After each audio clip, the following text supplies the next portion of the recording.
kita semua hari ini percuma dipermalukan oleh seorang presiden yang justru mempunyai ambisi-ambisi kekuasaan seperti selayaknya seorang khalifah.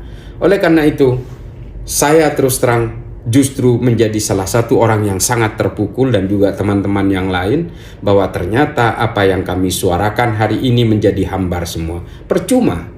Kami selama ini tidak mengharapkan apa-apa dari pemerintah, tidak juga digaji oleh pemerintah. Kami bergerak ke masyarakat, ke kantong-kantong organisasi Islam seperti Muhammadiyah, seperti NU, hanya untuk memberikan pemahaman kepada masyarakat betapa pentingnya demokrasi untuk peradaban manusia hari ini. Dan ternyata peradaban manusia itu telah dimundurkan oleh Jokowi dengan atas nama jubah-jubah demokrasi, tapi untuk ambisi pribadinya. Mohon maaf kalau saya agak sedikit meluap-luap, tapi buat saya Jokowi adalah pengkhianat demokrasi dan pembegal moral-moral demokrasi. Gibran dan Jokowi itu kan punya tim yang sudah lama ya. Keluarga Jokowi lah ya, kita sebut keluarga Jokowi itu kan sudah punya tim yang sudah lama sekali yang ikut Jokowi sejak di Solo gitu. Mengetahui sepak terjang ibu negara Iriana Jokowi dalam mendorong anaknya, Gibran Raka Buming Raka, menjadi calon wakil presiden, kalimat itu layak diubah menjadi di balik dinasti keluarga ada ibu sebagai sutradaranya. Ambisi Iriana Jokowi itu merupakan panci yang bertemu dengan tutupnya. Jokowi yang tak ingin kehilangan tahta, calon presiden yang sekadar ingin berkuasa, partai yang membebek raja, dan para pendukung yang gelap mata. Tempo menemukan Iriana berkali-kali mengutarakan keinginannya mendorong Gibran menjadi calon wakil presiden sejak awal 2023. Demokrasi sudah hancur, ya kan? Hukum hancur, apa namanya ini? Masih pantaskah kita berharap dari kondisi yang seperti ini? Maka jalan salah satunya, ya, saya atas nama pribadi maupun entitas sebagai advokat juga ya. Advokat, saya menjadi bego hari ini melihat tatanan hukum di negeri kita.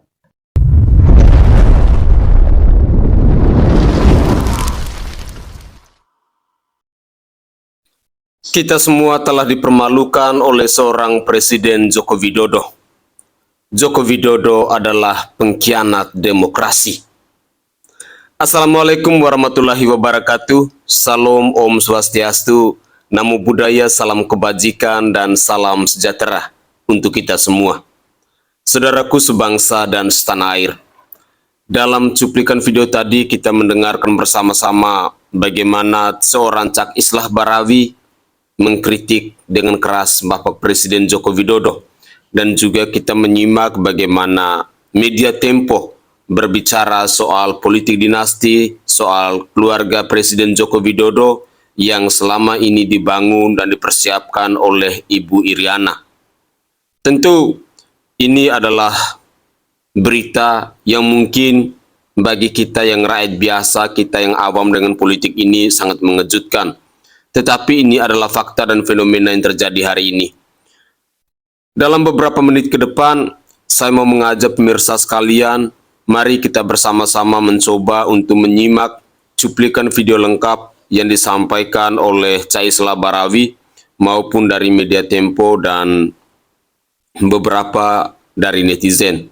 Saya berharap kita bisa menyimaknya dengan seksama agar kita tidak salah paham, dan semoga saja cuplikan-cuplikan video ini bisa mengedukasi kita dan bisa menyadarkan kita jika itu adalah kebenaran. Untuk lebih jelas, saya ingin mengajak pemirsa sekalian, mari kita bersama-sama menyimak cuplikan-cuplikan video berikut ini. Selamat menyaksikan. Assalamualaikum warahmatullahi wabarakatuh. Saya Islah Barawi.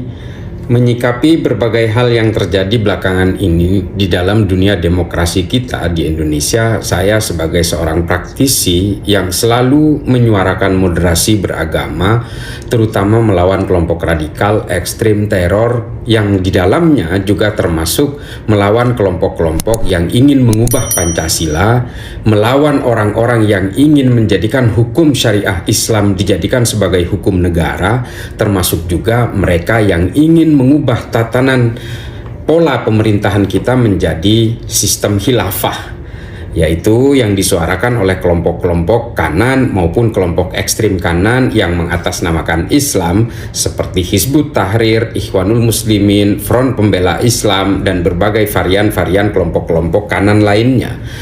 Menyikapi hal itu, terus terang yang mungkin yang paling terpukul pertama kali adalah orang-orang seperti kami yang sejak lama bergerak ke daerah-daerah terpencil, turun gunung, naik gunung, dan juga ke daerah-daerah pedesaan, ke daerah-daerah perkotaan, daerah-daerah kumuh, di mana kami selalu bergerak selama beberapa tahun terakhir untuk menyadarkan masyarakat tentang Pancasila, menyadarkan masyarakat tentang perlunya demokrasi dan positifnya demokrasi. Justru kami betul-betul merasa terpukul. Ternyata Presiden Jokowi, orang yang selama hari ini kita anggap produk dari demokrasi, orang yang dulu kita bangga-banggakan, selalu kita jual ke masyarakat sebagai produk demokrasi, di mana bukan kalangan priai, bukan pensiunan jenderal, bukan juga dari orang-orang yang berada dari level kelas tinggi, bukan bagian dari elit partai dan sebagainya, ternyata bisa menjadi presiden.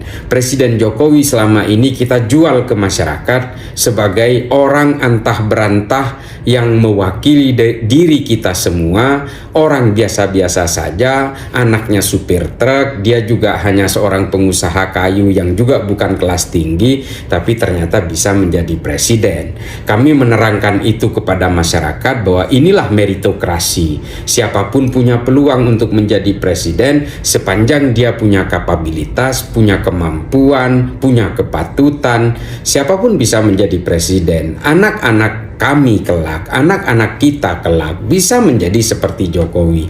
Selama ini kami menggambarkan demokrasi itu adalah kesempatan, ruang, hak, dan kewajiban yang sama dalam dunia politik, dalam percaturan politik di Indonesia, dan juga bisa siapapun punya peluang untuk menjadi pemimpin negara. Itu yang selama ini kita gaungkan kepada masyarakat. Tapi betul-betul hari ini membuat kita kecewa. Ternyata justru Pak Jokowi lah yang memanipulasi demokrasi untuk kepentingannya sendiri. Ini yang membuat kami prihatin. Ternyata apa yang kami jual, apa yang kami sodorkan, apa yang kami jadikan model kepada masyarakat sebagai produk terbaik dari demokrasi pasca reformasi, ternyata justru mengkhianati demokrasi. Ini yang membuat kami terpukul.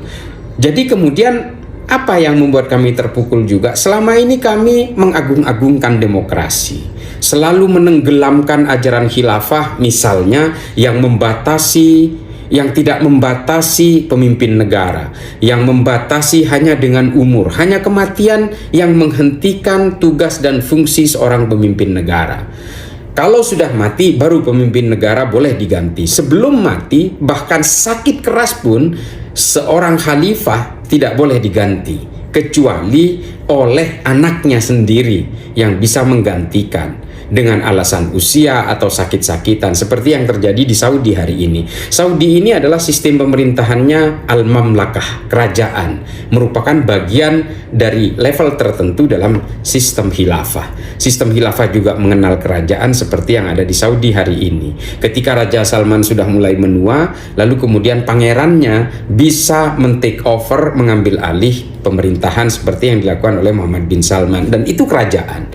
Nah, hari ini apa yang dilakukan oleh Jokowi adalah mengubah melalui Mahkamah Konstitusi, sehingga Mahkamah Konstitusi menjadi cedera, orang tidak lagi percaya kepada Mahkamah Konstitusi, dan juga orang kemudian menjadi curiga dan menjadi tidak lagi percaya kepada demokrasi. Nah, ini yang membuat kami terpukul, di mana di dalam khilafah yang selalu kami suarakan adalah khilafah itu negatif, stigmanya harus kita hantarkan, bahwa khilafah tidak memberikan ruang dan peluang yang sama kepada siapapun. Sepanjang hidupnya seorang rakyat jelata akan terus menjadi rakyat jelata. Tapi kalau dia dari kalangan priai, dia punya kesempatan untuk menjadi pemimpin, terutama anak raja. Nah, ini yang kemudian kami berikan kepada masyarakat bahwa ini jeleknya khilafah, ini bagusnya demokrasi. Tapi apa yang terjadi hari ini adalah Jokowi justru menjadi seorang khalifah yang memaksakan anaknya menjadi penguasa berikutnya. Cawapres itu adalah penguasa juga. Dan di sini kemudian dibuat berjenjang. Tidak mustahil kalau ini kemudian kita menutup mata, pada pemilu berikutnya bisa jadi Gibran akan disulap menjadi presiden dengan peluangnya dia untuk menjadi cawapres hari ini. Mudah-mudahan ini semua bisa menjadi penyadaran kepada masyarakat bahwa ternyata Jokowi yang selama ini kita sodorkan ke masyarakat sebagai contoh produk demokrasi yang baik, ternyata hari ini justru menjadi pengkhianat demokrasi. Pertanyaan besarnya bagi kami adalah, lalu untuk apa kami berjuang menyadarkan masyarakat tentang demokrasi dan berjuang untuk melawan kelompok-kelompok pengusung khilafah kalau ternyata Jokowi justru bersikap seperti seorang khalifah? Perjuangan kami kemudian dipermalukan dan semuanya menjadi hambar. Percuma Jokowi menghentikan izinnya FPI, percuma juga menghentikan izinnya HTI kalau ternyata justru kelakuan seorang khalifah justru diakomodasi dan diadopsi oleh dia sendiri. Dia memberaki reformasi, dia mengkhianati demokrasi, dia mengubah aturan di Mahkamah Konstitusi hanya untuk membuka jalur kepada anaknya sendiri. Persoalan besarnya kemudian adalah dia memaksakan anaknya menjadi cawapres ketika dia sedang menjabat presiden. Coba bayangkan. Nah, ini otorisasi dan juga berbagai kekuatan-kekuatan pemerintahan pasti akan dikerahkan oleh dia untuk menggolkan gimana caranya supaya anaknya menjadi wapres. Berbagai otorisasi yang dia lakukan adalah dengan menggerakkan berbagai aparat seperti kepolisian, TNI. Kalau Mahkamah Konstitusi saja bisa dimodifikasi oleh dia dan bisa dimobilisasi segala kekuatan dia, apalagi TNI, apalagi polisi, apalagi aparat-aparat lain sekelas Satpol PP dan sebagainya, apalagi PLT yang memang berada di bawah komandonya dia. Nah, ini yang membuat kami betul-betul Jokowi hari ini seperti seorang raja, seorang khalifah yang menggerakkan Republik Indonesia ini serasa monarki. Ini terus terang membuat kami putus asa. Makanya saya tidak mau lagi bergerak menyadarkan masyarakat untuk tetap berjuang dalam demokrasi, untuk tetap stick on democracy. Ini yang saya tidak mau lagi. Saya tidak mau lagi menjelek-jelekan khilafah karena ternyata kita semua dikhianati oleh sebuah produk demokrasi. Kita semua hari ini percuma dipermalukan oleh seorang presiden yang justru mempunyai ambisi-ambisi kekuasaan seperti selayaknya seorang khalifah. Oleh karena itu, saya terus terang justru menjadi salah satu orang yang sangat terpukul dan juga teman-teman yang lain bahwa ternyata apa yang kami suarakan hari ini menjadi hambar semua. Percuma. Kami selama ini tidak mengharapkan apa-apa dari pemerintah, tidak juga digaji oleh pemerintah. Kami bergerak ke masyarakat, ke kantong-kantong organisasi Islam seperti Muhammadiyah, seperti NU, hanya untuk memberikan pemahaman kepada masyarakat betapa pentingnya demokrasi untuk peradaban manusia hari ini. Dan ternyata peradaban manusia itu telah dimundurkan oleh Jokowi dengan atas nama jubah-jubah demokrasi, tapi untuk ambisi pribadinya. Mohon maaf kalau saya agak sedikit meluap-luap, tapi buat saya, Jokowi adalah pengkhianat demokrasi dan pembegal moral-moral demokrasi. Terima kasih. Assalamualaikum warahmatullahi wabarakatuh.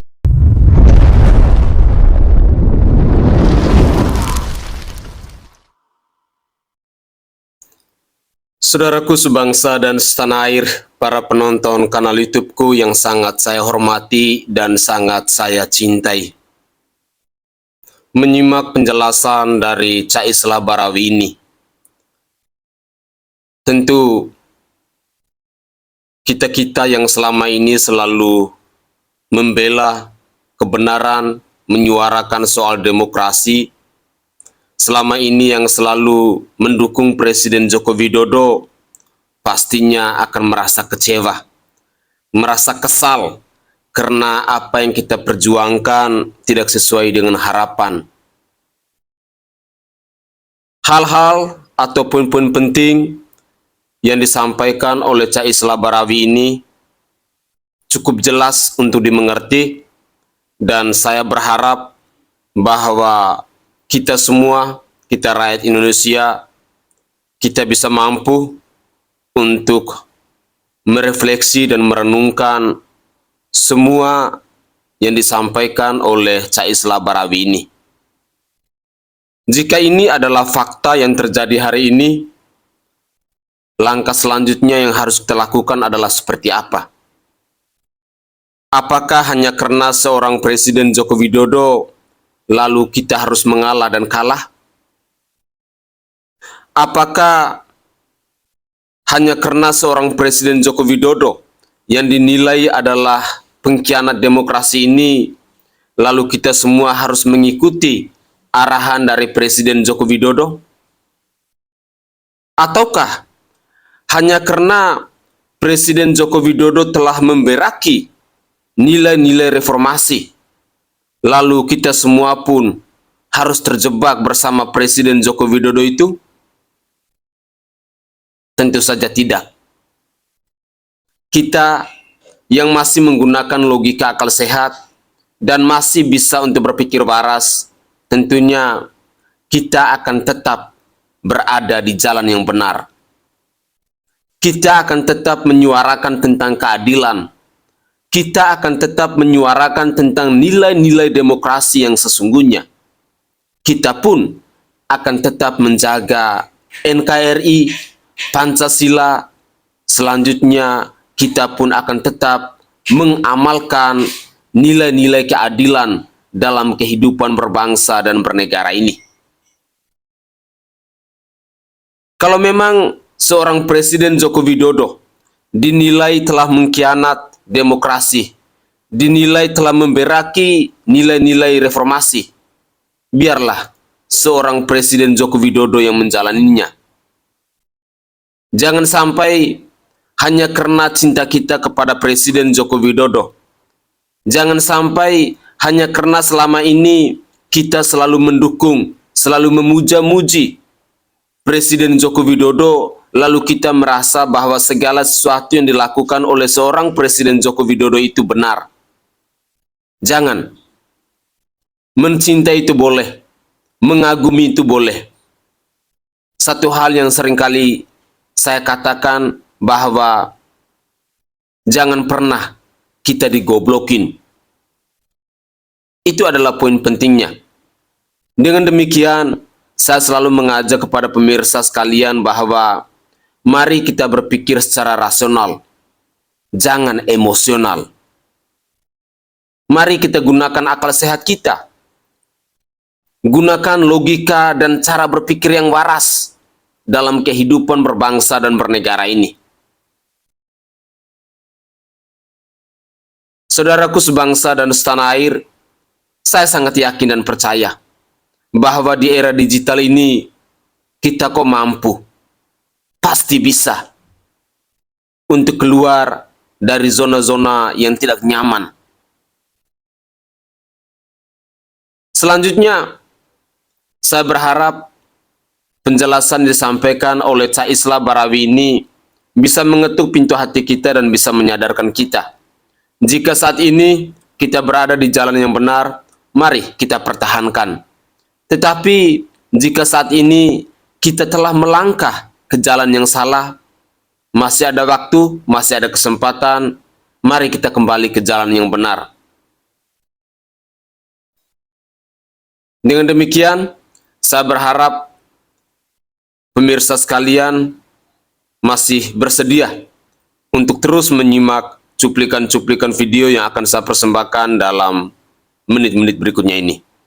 Mari kita saksikan bersama-sama. Kalau kita lihat Pram, Sen, jadi belakangan Bu Iriana itu sering sekali ke Solo. Seberapa Iya. sering? Seberapa sering? Seminggu tuh 4 hari gitu. Wow. Sering Karena banget kan? dia jarang itu ya nemenin Jokowi sekarang ya. Kunker-kunker gitu. Kunker-kunker ya. Ya, mungkin salah satu faktor itu juga. Tapi ini confirm dari beberapa orang dan beberapa keluarga ya, Keluarga ya, yang cerita kita ke lu temui. ya. Betul. Bahwa Bu Iriana ini sekarang lebih banyak di Solo untuk yang pertama memberi dukungan psikologis lah ya Ke kepada keluarga? Mas Gibran, Oh, kepada Gibran untuk pencawapresannya. Dan ternyata tinggalnya Bu Iriana di Solo dalam waktu yang lama ini juga untuk memberikan masukan-masukan kepada tim intinya Gibran. Oh, termasuk relawan aja yang gue denger juga kan? Iya, yang lu dengar seperti itu juga. Iya, iya, Nah, persis sekali. Jadi hampir setiap malam gitu ya, dalam beberapa waktu sebelum Gibran diumumkan sebagai cawapres itu, tim inti Gibran ini sering sekali datang ke rumah Bu Iriana yang di Solo, gitu, untuk ngobrol, diskusi dengan Iriana dan Gibran langsung gitu. Dan banyak keputusan-keputusan Gibran atau langkah-langkah Gibran juga yang didirect langsung oleh Iriana. Oke, itu sebelum pencalonan ya. Sebelum pencalonan. Sampai sekarang sih, Pram. Sampai sekarang. Jadi sering sekali Bu Termasuk Iriana datang. termasuk dukungan dari relawan-relawan Gibran untuk Prabowo di awal-awal itu juga karena Faktor itu. permintaan Iriana. Salah satu faktornya karena ada dukungan dari ibu negara. Karena begini, Pram, dukungan ibu itu dukungan yang paling besar. Gitu. Kasih sayang ibu itu kasih sayang atau restu yang paling besar gitu. Oke, tapi dalam dunia politik ini jangan-jangan RI 0 ini. Ya. Itu tadi. Karena kalau ibu mendukung, ayah pasti mendukung, Pram. Iya, bukan RI 3 lagi ya. Ini RI 0 ya. Hari 0 ya. Iya. 0, 1, 2, 3 ya. Betul. Oke. Gak pernah disebutkan itu. Oke, kita pindah lokasi sejenak. Minggu lalu, Oke. edisi minggu lalu kita berbicara soal lurah di Konoha ya kan, yang dikunciin pintunya gitu, tidak bisa masuk gitu ya, dan terpaksa tidur di sofa karena bu lurahnya mangkel gitu loh. Nih Pak Lurah nih tidak gesit, tidak satset untuk mendukung putra mereka menjadi calon pengganti lurah gitu. Nah, dapat cerita nggak dari negeri yang lain ini kira-kira seperti apa? Ketemu juga ya, Menggemparkan ya, kita iya. ketemu sama keluarganya Naruto ya kan.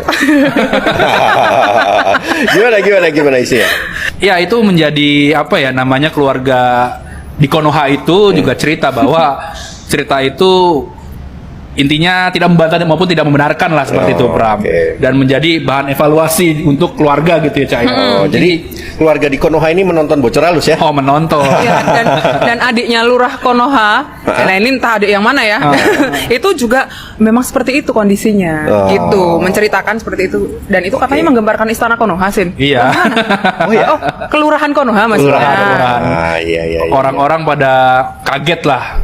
Akhirnya info itu bisa muncul ke Bisa publik. bocor, Gitu. betul. Ya namanya aja Bocor Halus politik, kita bocorin ya kan? Iriana, apakah dia sendirian saja atau ada orang-orang dekatnya Jokowi yang juga mendukung keinginan atau ambisinya dia? Ya, begini, Gibran dan Jokowi itu kan punya tim yang sudah lama ya. Keluarga Jokowi lah ya, kita sebut keluarga Jokowi itu kan sudah punya tim yang sudah lama sekali yang ikut Jokowi sejak di Solo gitu. Kita sebut aja lah ya, kita sudah tahu semuanya. Ada Anggit tangan kanannya, ada Anggit itu mantan wartawan yang sekretaris pribadi presiden ya. betul, sekarang menjadi sekretaris pribadi. Presiden. Betul, dan ada David. David juga dulu mantan ajudannya Jokowi yang kemudian menjadi tim inti Jokowi. Dan sejak wali kota Solo, sejak Gibran menjadi wali kota Solo, David ini ditugaskan yang menempel Gibran. Oh ya. Itu. Nah, kita tahu ya, Anggit, dan ini informasi juga sudah firm dari banyak narasumber kita bahwa Anggit ini sudah pamit ke keluarga Pak Jokowi, termasuk ke Pak Jokowi sendiri untuk mendukung Ganjar. Ya. Begitu. Dan ketika ketika sebelum konser Ari Lasso di Solo, itu kan ada pertemuan Juni ya. Ada pertemuan keluarga kan, Pramsin. Ada pertemuan keluarga di Solo, dan di situ Bu Iriana bilang ke keluarga-keluarga ini bahwa kalau sekarang ada apa-apa jangan ke Mas Anggit, tapi ke David. Mas David gitu. Jadi sudah memasrahkan apapun itu ke Mas David karena dianggap Anggit ini sudah tidak satu gerbong, tidak satu komando lah ya, Jadi tidak satu line. mulai menyingkirkan orang-orang yang tidak mendukung rencananya dia ya. Ya. Iya, atau tidak diberi tugas-tugas dalam hal politik lagi lah, Yang Pram. strategis ya. Iya, yang strategis, termasuk analisis politik, menghitung data segala macam sekarang sudah tidak lagi Gue ada diberikan. cerita juga soal David ini. David ini pas ngobrol gue sama sana sini ya, banyak narasumber. Ini bukan katanya ya, tapi orang-orang politisi yang mengetahui peristiwa begitu. David ini juga sebagai orang mempersiapkan acara-acara relawan, Pram. Jadi misalkan kayak acara Samawi begitu, itu ada tangan David juga di situ. Iya. Apa perannya? Banyak banyak yang mengatakan bahwa David ini juga yang mempersiapkan pendanaan untuk setiap acara-acara relawan Gibran. Oh iya. Itu makanya kalau kita lihat kan masif sekali kan tuh acara-acara relawan Gibran maupun acara-acara Prabowo Gibran. Oke, tapi sebenarnya di keluarga Solo sendiri tidakkah terjadi pertentangan? Oh, Ya. Karena Iriana ini kan berambisi untuk menaikkan anaknya, tapi apakah keluarga yang lain juga mendukung rencana ini? kita juga ketemu ya, gue juga ketemu sama beberapa keluarganya Jokowi dan Iriana begitu kan. Nah, jadi seperti ada dua faksi lah di keluarganya ini. Ada yang setuju maupun ada yang tidak setuju. Gitu. Nah, kita berbicara dulu yang setuju. Tadi kan Ya. Cica sudah membedah betul kan, Iriana yang mengomandoi lah, istilah mengomandoi agar Gibran ini bisa mendapatkan langkah atau jalan menjadi cawapres. Ya. Nah, Iriana ini turunlah ke bawah, keluarga Iriana pun setuju. Ya. Tapi di satu sisi keluarganya Jokowi itu tidak setuju dengan langkah Gibran untuk menjadi cawapres. Oke, kenapa? Hitung-hitungannya? Alangkah lebih elok, lebih bagus kalau Gibran itu menata karir politiknya. Gimana maksudnya? Dari wali kota naik dulu satu langkah menjadi gubernur. Dari gubernur nanti bisa entah itu menteri ataupun langsung ke calon wakil presiden atau calon presiden. Oke. Begitu. Kenapa? Pertimbangannya adalah kalau misalkan langkah memaksakan seperti itu, langkah kuda atau langkah yang tadi gue nginjak dulu itu, Bram, itu akan menghancurkan atau menjelekkan apa saja yang sudah dibangun oleh Jokowi. Iya. Lebih ke kepantasan politik begitulah Kepantasan ya. politik Ya. seperti itu. Jadi ibaratnya lu udah baik dari awal sampai katakanlah sebelum putusan MK. Lalu yang bilang baik ya? Enggak, bukan gua, keluarganya. Oh, keluarganya, oke. Nah, di situ dapat nilai lah karena kasus MK dan Gibran. Oh, Gitu. ya. Dan apakah sudah ada yang berbicara langsung kepada Jokowi untuk mengingatkan soal bahayanya atau betapa tidak pantasnya jika Gibran langsung melesat menjadi cawapres? Sudah ada yang mengingatkan ya, Ya. yang di omnya Jokowi yang berada di Yogyakarta. Omnya ini adalah adiknya dari ayah Jokowi kan. Ya. Mengingatkan kepada Jokowi, bahkan katanya ketemu di Istana Bogor kalau kami dapat Ya. info seperti itu. Ya mengingatkan seperti itu, tapi Jokowi lagi-lagi tetap pada standnya kan, supaya mendukung anaknya menjadi calon wakil presiden begitu. Oke. Pak. Nah, ini ada detailnya sedikit nih. Gimana, Pram. Cak? Gimana Cak? Soal keluarga yang mengingatkan. Setiawan tadi ya? Iya, jadi ini ya, gue ingin petanya dulu ya. Kan di keluarga Jokowi itu ada ring 1 dan ada ring 2. Keluarga ring 1 ini yang keluarga yang adik-adiknya Bu Iriana dan adik-adiknya Pak Jokowi. Gitu. Ring 2 ini yang keluarga-keluarga dari turunannya Mbah Noto gitu. Jadi adik dan kakaknya Mbah Noto. Ini adalah Mbah Noto ini ayah adalah dari Jokowi. ayah dan dari Pak Jokowi. Dari Pak Jokowi. Dan ada juga Mbah Miono, ini kakaknya Mbah Noto itu yang dulu berpengaruh terhadap karir politiknya Pak Jokowi Ya. gitu. Dan ada adiknya tadi yang Pak Setiawan, Pak Setiawan tadi itu. Ya, ini yang namanya keluarga ring 2. Nah, peringatan atau upaya untuk menjaga agar Pak Jokowi ini soft landing itu munculnya dari ring 2. Ring 2-nya itu dari keluarganya Betul. ayahnya Pak Jokowi kan. Ayahnya. Dan tidak hanya datang langsung, Sen, tapi juga Pak Setiawan ini Menitipkan pesan pesan kepada salah satu kerabat untuk datang kepada Pak Jokowi, Presiden, untuk menitipkan bahwa soal Mas Gibran ini alangkah lebih baiknya jika karir politik itu dititi dari anak tangga yang sepantasnya. Itu. Jadi tidak langsung naik tadi. Itu kenapa? Karena mereka menginginkan Jokowi soft landing. Landing itu, Keluarga ya. ring 2 ini menginginkan Jokowi soft landing, dan waktu itu Jokowi menjawab soft landing piye toh gitu. Jawabannya seperti itu. Artinya dia sudah tidak peduli akan soft landing atau hard landing sekalipun.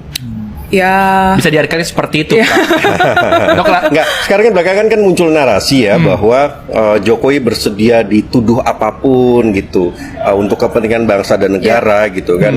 Kan Tapi- muncul narasinya semacam itu sekarang. Iya, tapi itu ternyata juga menggoyahkan Jokowi ketika itu sebelum Jokowi berangkat ke China dan ke Riyadh waktu Iya. itu. Jadi ternyata ada semacam kegusaran dari titipan pesan itu ketika Jokowi terbang ke Cina. Demokrasi sudah hancur, ya kan? Hukum hancur. Apa namanya ini? Masih pantas kita berharap dari kondisi yang seperti ini? Maka jalan salah satunya, ya, saya atas nama pribadi maupun entitas sebagai advokat juga ya. advokat, saya menjadi bego hari ini melihat tatanan hukum di negeri kita.